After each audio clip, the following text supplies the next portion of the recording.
In the quiet hum of a small-town diner on the outskirts of Milford, Ohio, where the coffee was always strong and the booze bore the scars of decades of weary travelers, a young woman named Lily sat alone, her wheelchair tucked neatly against the formica table. At 22, Lily had learned to navigate the world with a grace that belied her cerebral palsy, her hands trembling slightly as she lifted a spoon to her lips, savoring the warmth of her tomato soup. The diner was her sanctuary, a place where the regulars knew her name and the waitress, Mabel, always slipped an extra cookie onto her plate. But on this crisp autumn afternoon in 2025, as golden leaves danced outside the window, that piece shattered like glass under a boot. 3 young men, barely out of their teens, sauntered in, their laughter echoing too loudly, their eyes scanning for amusement in the mundane. They called themselves locals, but Lily saw them for what they were, bullies cloaked in bravado, seeking to assert dominance over anyone who seemed vulnerable. It started innocently enough, or so it seemed. One of them, the tallest with a faded tattoo peeking from his sleeve, bumped her table as he passed, spilling her water across the napkin holder. "Oops," he sneered, his friends chuckling behind him. Lily smiled politely, her voice soft but steady. "It's okay, no harm done." But that kindness only fueled their cruelty. They slid into the booth across from her, uninvited, their boots thudding against the floor like warnings. "What's a crip like you doing out here all alone?" The leader jeered, his words slicing through the air. Mabel, behind the counter, shot them a warning glance, but the diner was empty save for an elderly couple in the corner, too frail to intervene. Lily's cheeks flushed, but she met his gaze. "Just having lunch, like anyone else."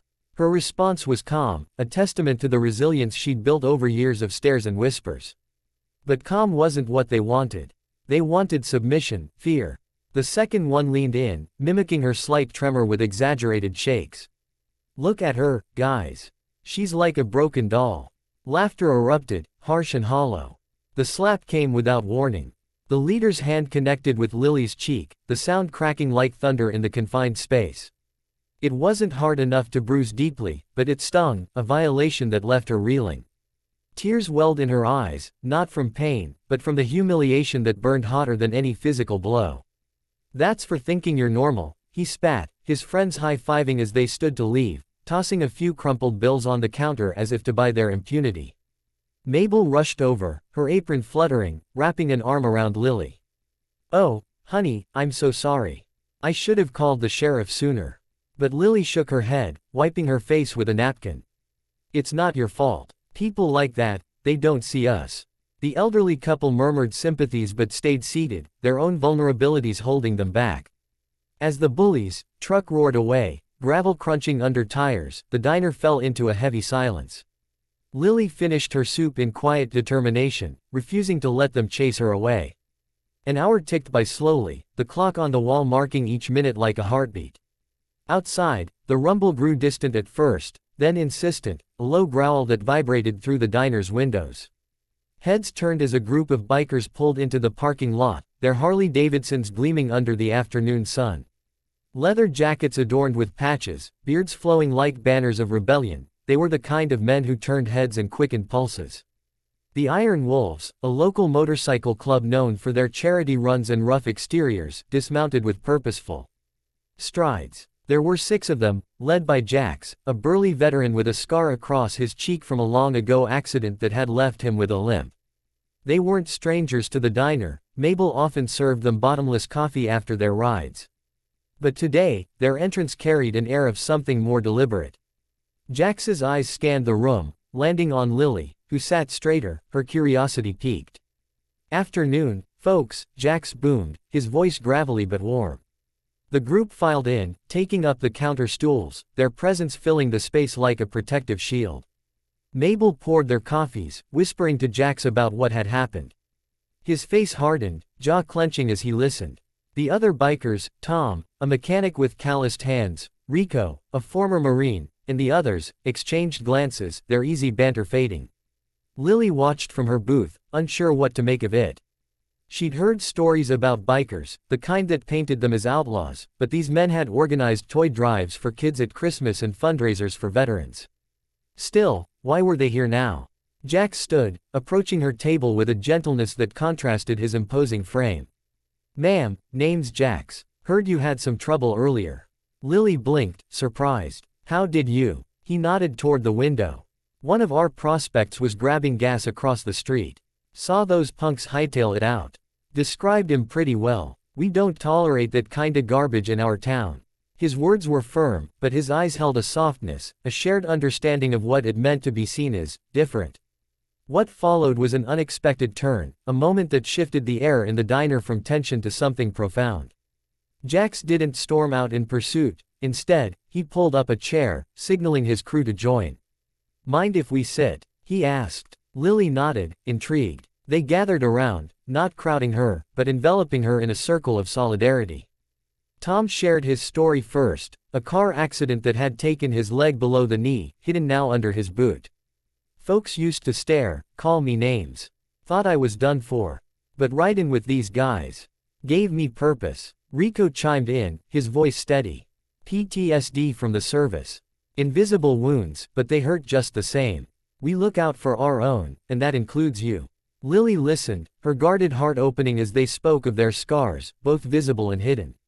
It was a realization for her. These tough men were vulnerable too, their leather armor a shield against a world that judged harshly. As the conversation flowed, the bikers revealed they'd been on a ride to raise money for a local disability center, one that helped folks like Lily with adaptive equipment. We were heading back when we got the word, Jax explained. Figured we'd stop in, make sure you're okay. But it was more than that. One by one, they pulled out envelopes from their jackets, donations collected that day. This ain't much, but it's for the center. And if you need anything, rides, repairs, whatever, just say the word. Lily's eyes widened. She'd volunteered at that center, teaching art classes despite her tremors. The act wasn't grand, but it was genuine, a quiet rebellion against cruelty. The elderly couple watched, smiles creeping across their faces, and Mabel wiped a tear as she refilled mugs.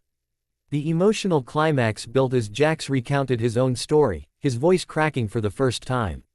Lost my little sister to a hit and run when she was 15. She was in a chair like yours. Bullies at school made her life hell. I wasn't there then, but I swore I'd never stand by again. He placed a hand on the table, not touching her, but offering connection. You're strong, Lily. Stronger than those cowards. But you don't have to be alone. Tears streamed down her face now, not from pain, but from the overwhelming rush of compassion. In that moment, the diner transformed, from a place of isolation to one of community. The bikers rose, inviting her to their next event, a barbecue fundraiser. Come as you are, Rico said with a grin. We'll make sure the path's clear. As they filed out, engines roaring to life, Lily felt a spark ignite within her. The slap's sting faded, replaced by a warmth that spread through her chest. Mabel hugged her tightly. See, good people are everywhere. Driving home that evening, Lily reflected on the day's twists, the cruelty that had blindsided her, the unexpected heroes who had restored her faith. It wasn't about revenge, it was about humanity's quiet power, the way one act of kindness could ripple outward, healing wounds unseen. In the weeks that followed, Lily attended the barbecue, her wheelchair rolling over the grass as bikers cheered her arrival. She formed bonds that transcended differences, teaching art to their kids while they shared stories around the fire. The Bullies. Word spread through town, and they slunk away, their bravado crumbling under the weight of community disapproval. But the real change was in Lily, and perhaps in everyone who heard her story. It reminded them that in a world quick to judge, selflessness could bridge divides, turning strangers into allies. Kindness wasn't weakness, it was the ultimate strength, capable of transforming lives one compassionate act at a time. And in that truth, hope bloomed eternal, inspiring all who witnessed it to believe in the goodness that binds us.